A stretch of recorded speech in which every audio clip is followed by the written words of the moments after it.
Hello दोस्तों, आज का टॉपिक है यूजीसी बिल 2026।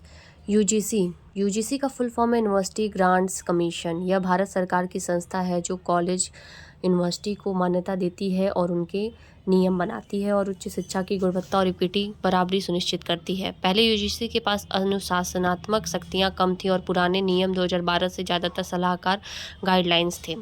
2026 के नए यूजीसी रेगुलेशन का नाम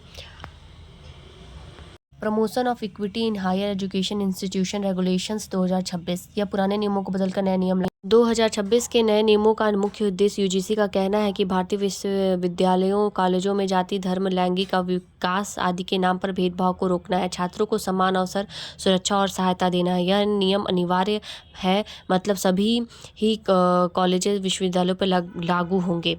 नियम के अंदर क्या क्या छोटे बारीकियां हैं, उसमें मुख्य प्रावधान इस प्रकार है। हर कॉलेज यूनिवर्सिटी में समान अवसर केंद्र बनाना होगा जहां किसी भी भेदभाव की शिकायत दर्ज हो और उसे निपटाया जाए। 24/7 हेल्पलाइन, हर संस्थान को हेल्पलाइन देना होगा ताकि छात्र कभी भी शिकायत कर सकें। इक्विटी कमेटीज़, हर कॉलेज यूनिवर्सिटी में एक समिति इक्विटी कमेटी बनेगी जो शिकायतों की जांच करेगी। इसमें SC ST OBC महिलाएं अन्य शामिल समूहों का प्रतिनिधित्व होगा।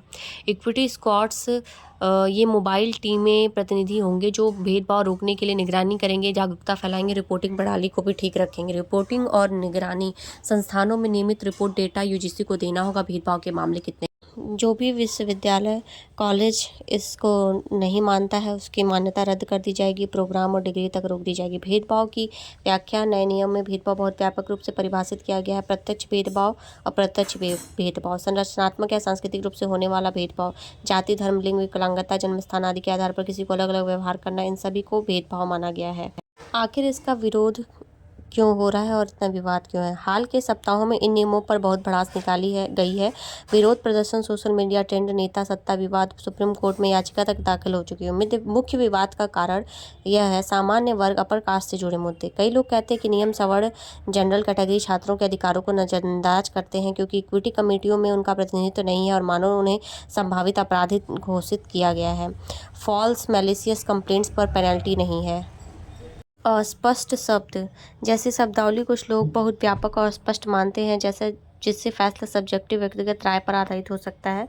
प्रशासन कॉलेज एटोनॉमी पर असर, कुछ आलोचक कहते हैं कि यह संस्थानों की आज़ादी को प्रभावित करेगा क्योंकि बाहरी निगरानी इतनी सख्त हो जाएगी। सुप्रीम कोर्ट में चुनौती और राजनीति, जनता के ने नियमों को संवैधानिक अधिकारों के खिलाफ बताते हुए सुप्रीम कोर्ट में जनहित याचिका दाखिल की है। अब इस पर कई राज्य राजनीतिक समूहों और नेताओं द्वारा नियमों पर पुनर्विचार रद्द करने की मांग की जा रही है। कई संस्थानों पर छात्रों और नागरिकों ने प्रदर्शन भी किया है। यूजीसी और सरकार का कहना है कि यह नियम NEP 2020 नेशनल एजुकेशन पॉलिसी के सिद्धांतों के अनुरूप है। भेदभाव रोकने के लिए यह जरूरी है। शिकायतों के आंकड़े बढ़े इसलिए सख्त उपाय लागू किए गए।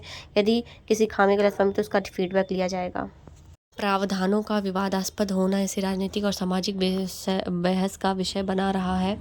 इसके प्रावधानों में कुछ सुधार करना चाहिए, थोड़े परिवर्तन लाने चाहिए जिससे समाज में सामाजिक समानता फैले। ऐसा ना हो कि एक ही वर्ग इसमें संभावित अपराधी, संभावित दोषी दिखाई पड़े। इसमें समानता होनी चाहिए। Thanks for watching, please subscribe my channel.